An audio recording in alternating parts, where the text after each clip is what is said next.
একটা গল্প মনে পড়ে গেল।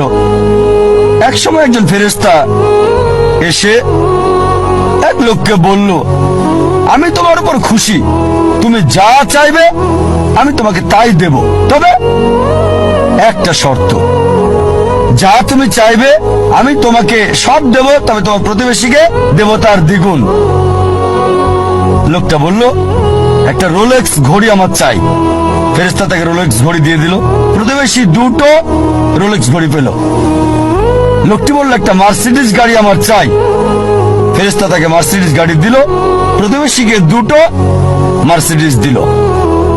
লোকটি বলল, একটা সুন্দর বড় বাংলো চাই। ফেরেশতা তাকে সুন্দর বড় বাংলো দিল। তার প্রতিবেশীকে দেওয়া হলো দুটো সুন্দর বড় বাংলো।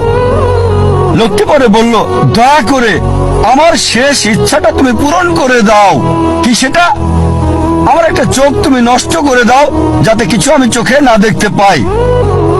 চিন্তা করেন, সে তার নিজের চেয়ে প্রতিবেশীকে নিয়ে বেশি ব্যস্ত।